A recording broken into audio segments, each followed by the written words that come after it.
Hand loaders, bullet casters, welcome back to my bench. I have got something that I'm really looking forward to talking to you about today. It is the L.E. Wilson case trimmer.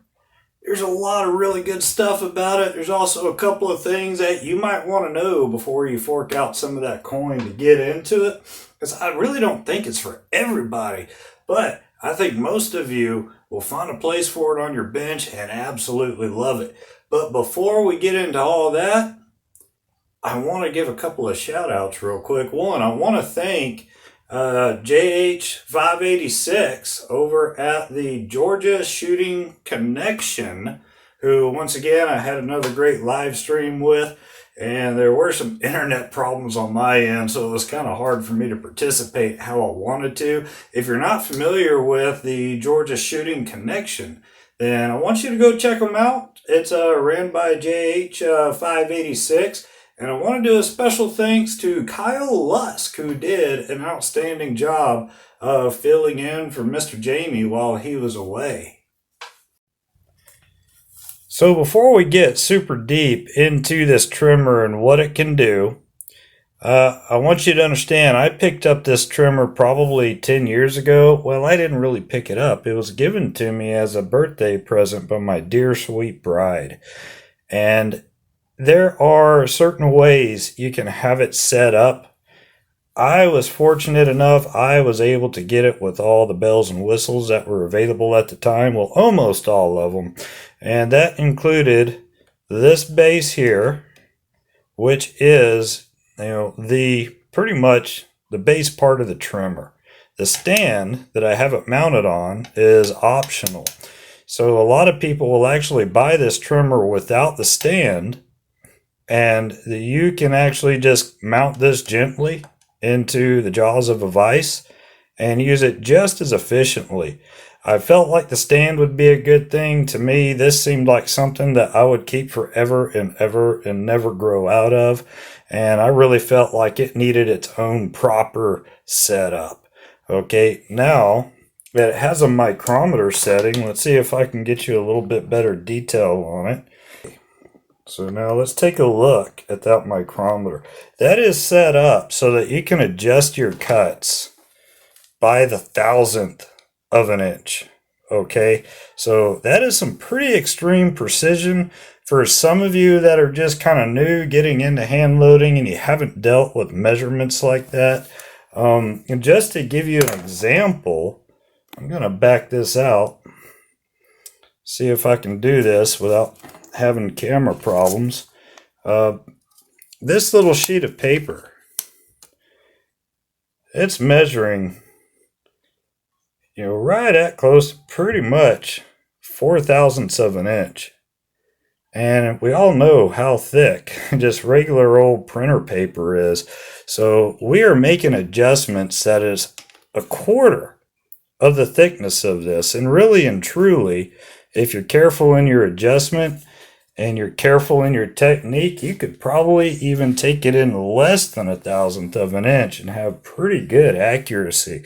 But, 1/1000th of an inch, that's some pretty tight tolerances. Not everyone who's trimming brass cases out there is looking for that kind of consistency. I do like the ability to be as precise as I can. So that's one of the features that was real attractive to me. If I'm not mistaken, I think you can purchase this without, the micrometer adjustment. You would just need to, kind of Kentucky windage it. If you kind of feel like you know how it's going to cut, then you would just, take your measurements with one of these and then just smidge it in or smidge it out, whatever's going to work best for you. Another part of this that is optional is this little hold down right here. So the hold down is not necessary. Okay, I have cut without it several times, and it just takes a little bit of care in how you'll hold your case down. So this little hold down, I feel like takes some of the work out of it, which I feel like makes me a little more efficient.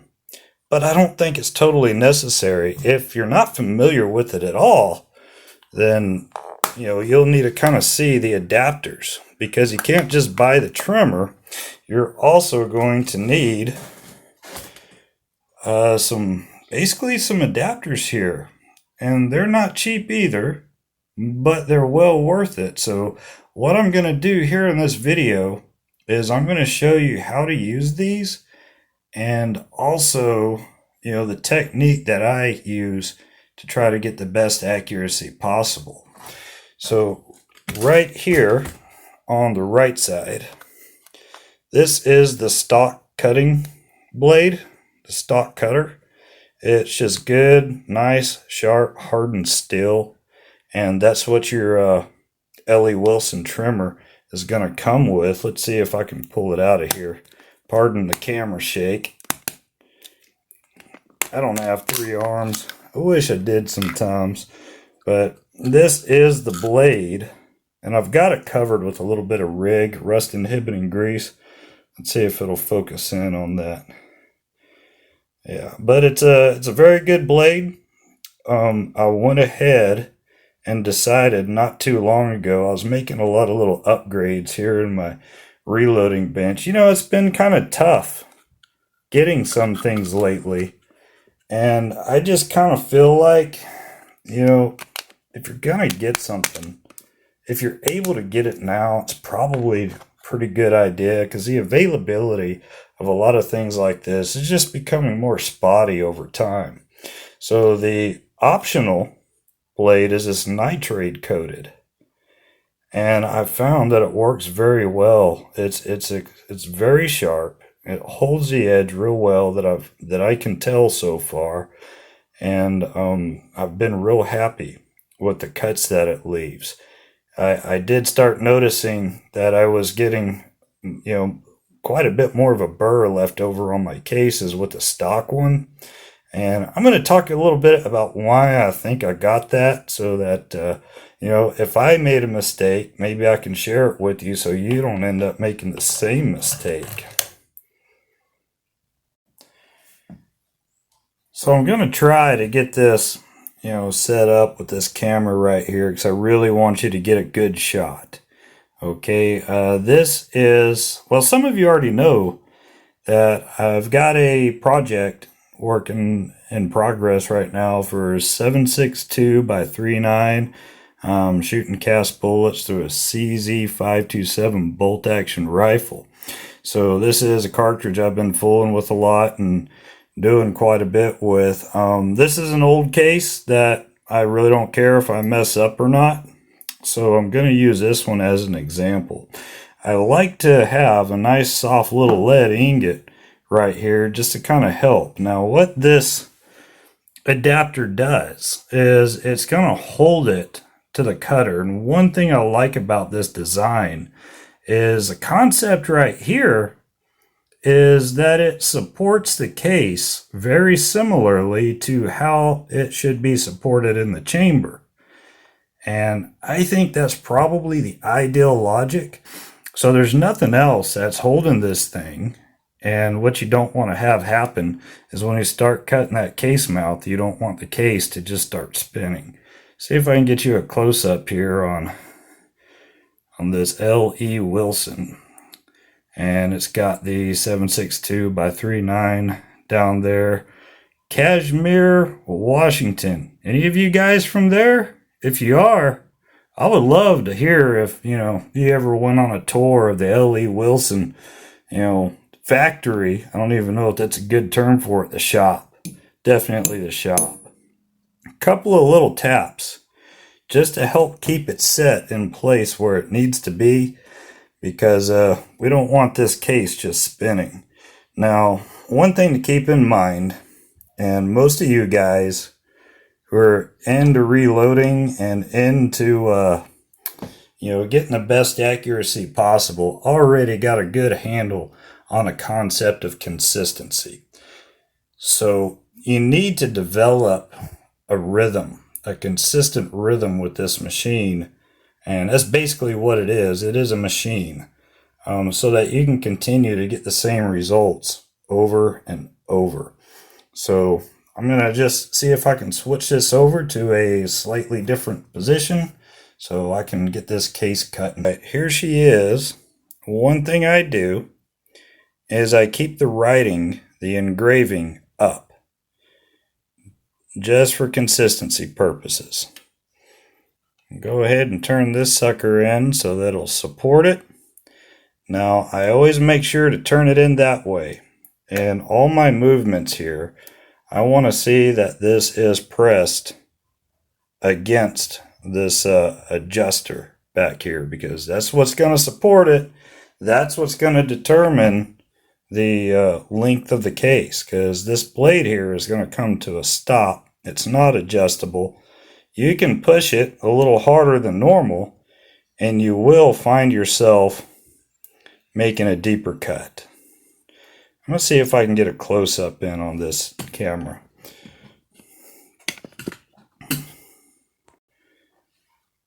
I'm going to show you the cutting action here, but I also want you to see, you see how neat that's coming off?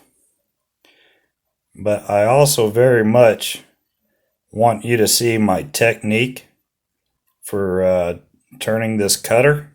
If I'm holding my technique as true as I think I am, then this case should be a 1.515 when I'm finished.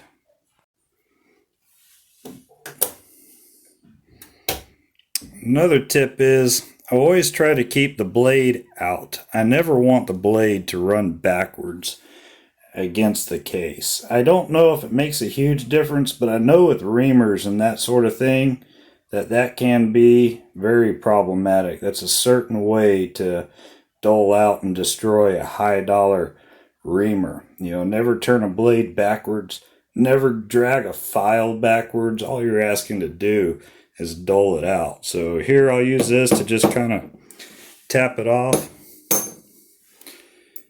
And that being a lead surface, it really doesn't do anything to the brass case. So let's see what kind of measurement we got. Ha ha ha.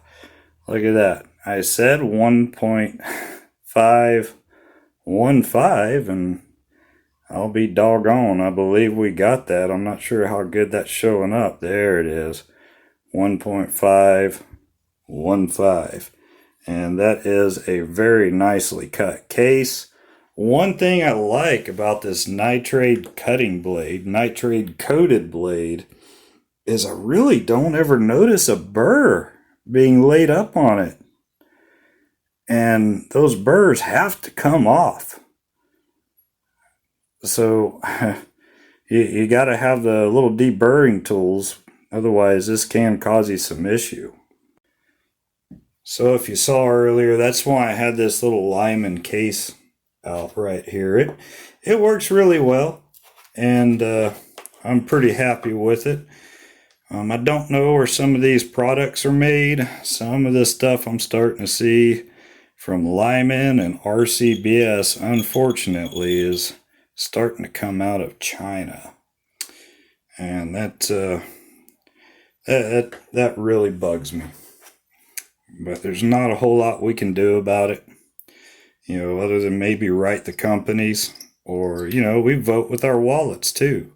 So if you believe that some of your products need to be made in the USA and you're not satisfied with the made in China labels that you'll find, unfortunately, at this point and later, then by all means, write to the companies, let them know that you're not happy with it. So one thing I like about L.E. Wilson, this is definitely American made. I don't know about these. They work well, but it is what I got. So what I want to do now is I want to show you how this adjusts. Okay, so I've got this, adjustment barrel, or whatever we're going to call it. And I can loosen that nut and I can turn this pretty much whichever way I want to. Notice that this isn't turning. So how I do this is once it is where I want it to be, and it's cutting exactly at the right point that I've set up, I will just lock that adjustment or the measurement barrel down. I'm sure there's a technical term and I'm probably goofing that up, but that's cool. I've done that many times. This is the one that you're going to adjust in order to change the depth of the cutter or the depth of the cut. So I'll take this loose, and what I want to show you is I think what I'm going to do here is I'm going to cut another 5/1000 of an inch off, because I want you to see how precise this is, and hopefully I'll have a good report. Hopefully I'll pull it back off and it'll be an exact 5/1000 less, but we're going to find out together. I believe it will be, as long as my technique, is the same as it was the last time, because if I push that cutter a little too hard, or if I just do something different, I could compromise that effect. So I adjusted the depth in another 5/1000. So let's throw this bad boy in and see if it, cuts another 5/1000. Gotta move this camera. And here you'll be able to see kind of what I do to rotate that handle. Let's see if I can get you a better shot. All right. So basically all I'm doing is I'm just cutting until I can feel it's not cutting anymore. You might even hear it cut.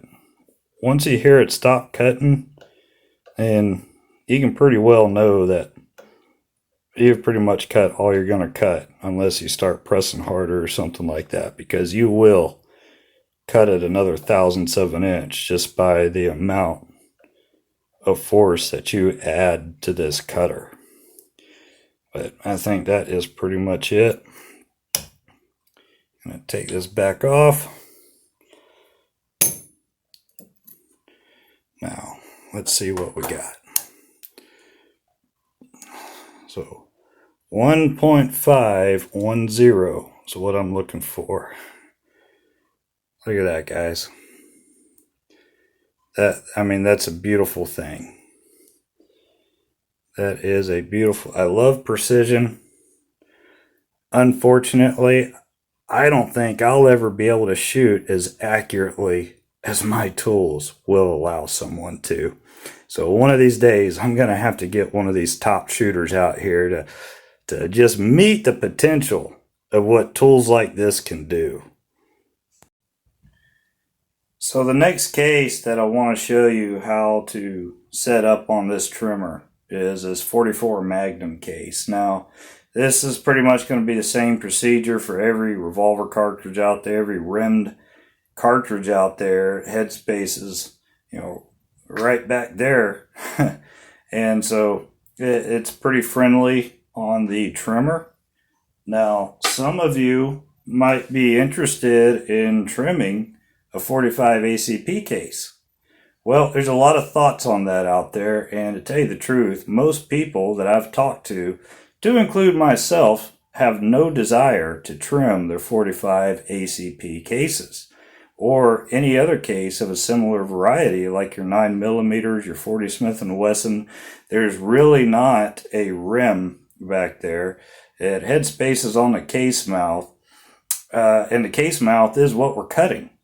So the way Ellie Wilson has this trimmer set up is they try to get whatever cartridge it is to set up in the trimmer the way it would headspace in the chamber. So there's not really a solution for this because there's nothing to hold it. Now, if I'm not mistaken, I think Ellie Wilson actually will sell you an adapter for it, but I don't think you're going to get the results like you're hoping for. Again, I don't trim these cases. Most people that I talk to don't. If I ever feel the need to trim my straight wall auto-loading pistol cases that are, I believe, semi-rimless or rimless, I think is what they're actually called. Throw a comment down there if I got that wrong. But if I wanted to, I would probably get a different type of trimmer because this just isn't happening. So that's one of the reasons I say you might have some reservations about it, but it's your cartridges, it's your reloading, it's up to you. If you want to trim it, trim it. This just might not be the ideal trimmer for you. However, these 45 or 44 cases, like a 38 Special, 357 Magnum, all these traditional revolver styles, a headspace back here on the case rim. And, so Ellie Wilson has designed a slightly different type of case holder, which will allow it to do that. So it's going to drop in there, okay? And it's going to have this little rod. It's kind of like a wedge. There's even an arrow. I don't know if you can see it. Yeah, right above my finger. There's an arrow to tell you which way it goes in. So we're going to just stick it in there, and what it's doing now, I'm going to give it just a little tap to hold it in. And so now it's supported, theoretically, the same way it would be supported in your revolver. So I'm going to throw this up on the trimmer, and I don't know what we're going to trim it to. Whatever we trim, we're going to find out, but I'm going to show you how I get my first cut started. So here we go. Okay, so I'm going to unlock my adjustment bolt. I'm going to back it out a good bit. I'm just going to count how many times I go past 0 here. It's probably going to be at least 2. And there we go. I can't do the quick math in my head, but some of you machinist guys out there can probably tell me exactly how much I just backed it out. So I just backed it out 2 turns there. We'll see if that's enough for this to fit in.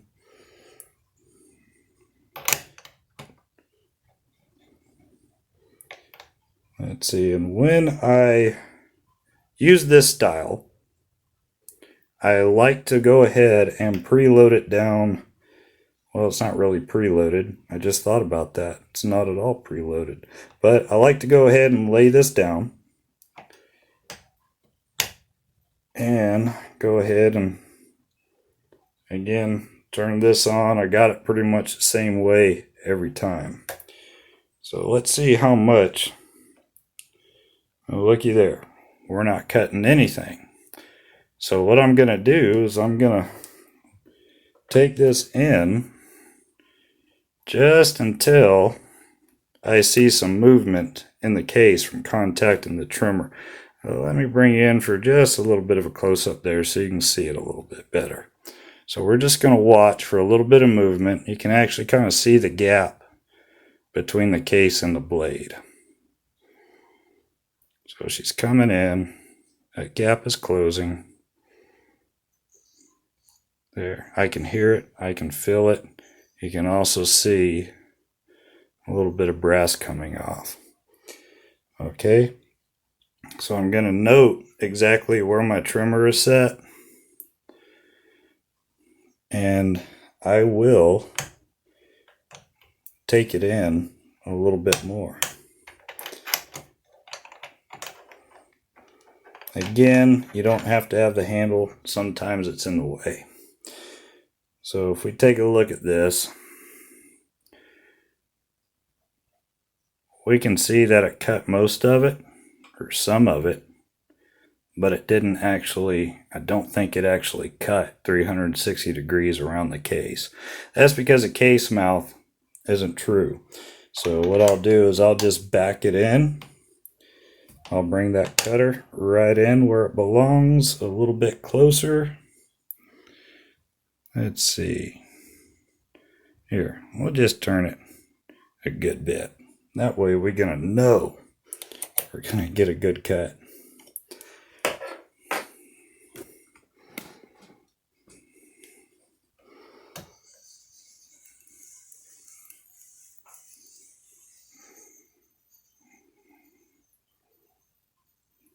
Alright, and that's about the same hand pressure I used on my rifle, or my rifle case. So yeah, bottleneck rifle cases and rimmed revolver cases, that sort of thing works really well. There's some of the gunk that came out. Good old brass. But we look around there. I mean, that is a very nice cut. I know you can't see, but I don't even feel a burr. I believe even whenever it was brand new with that original steel cutter, I believe it always left a burr. But I have yet to really feel a burr using this nitrate coated cutter. It was a nice little upgrade, not necessary, but I know one day that blade that I was using was going to just become more cumbersome to use than anything else. So I figured I would just lock that thing away as kind of a backup blade and just use this new one.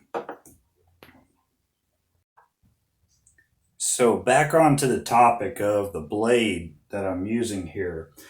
When I got this nitrate coated blade, of course, I read a whole bunch of reviews, and what I found, and you might run into this as well, is that a complaint a lot of people had with the original blade was that after doing a certain amount of nickel plated cases, they noticed it dulled real quickly. Well, I've done my fair share of trimming some nickel plated cases as well. I'm not really familiar with the hardness and everything of nickel enough to make any educated decisions on my own, but it sounds like the trend is that if you plan to cut nickel cases, you might end up doling out your blade. The nitrate coated blade, I believe people didn't have the problem, but I really don't want to try to make this thing a guinea pig either. So if I absolutely have to trim some nickel plated cases, I'm probably going to put the stock blade back on. Also, like I said on that 44 Magnum case, you know, I don't know how much I trimmed it. I mean, I just wanted to show you how it worked. But the thing is, I might have trimmed it too far. So there's a possibility it could be turned into a 44 special case. Now, that means I would have to take quite a bit more off. So I think if I'm going to be converting 44 Magnum cases to shorter 44 specials, which yes, you can do. The only difference that I'm aware of is the head stamp and the length of the case. The length is very simple to change. I might put the stock blade back on just because I don't really want to put any more wear and tear on this blade and risk having the same problem from overdoing it. So, a number one, the cons here is you're not going to be able to do certain cases as efficiently as you would like. And those are going to be a lot of your straight walled autoloader pistol cases. Where this thing excels is that I've seen so far is with bottleneck rifle cases and revolver cases. And those are definitely cases that I opt to trim. The next issue that you might run into is if you're trying to do high volume, this is not a fast option. Okay, so one little trend that I find in the tooling world is the more precise a machine is, the more care has to be taken to accomplish what you're doing. That's just a trend, not a rule, but there are a lot more options out there that will do this for you. Maybe not quite as accurately and cleanly, but will do it good enough for you at a higher rate of speed. The third con is if you do a lot of cases and you do nickel from time to time, you might be in it for another blade. So go ahead and figure in advance that if you can, it's not a bad idea to go ahead and get the nitrate one. So, enjoy it. It's a great trimmer. I absolutely love precision tools and I can't afford most of them. So I'm happy my wife got this for me for my birthday years and years ago. So big shout out to my beautiful, sweet, dear bride, and a big thank you. So, brothers, sisters, hand loaders, bullet casters, this is pretty much what I wanted to go over with you. I hope you found it informative. Check me out on Rumble, Leadsmith45. Check out my group on MeWe, Christian Hand Loaders and Bullet Casters. Check out the Georgia Shooters Connection. Just shoot JH586 a message on his channel. And once again, thank you, Kyle, for the work you did for us this last Friday. Like, subscribe, and I'm going to see you all again real soon.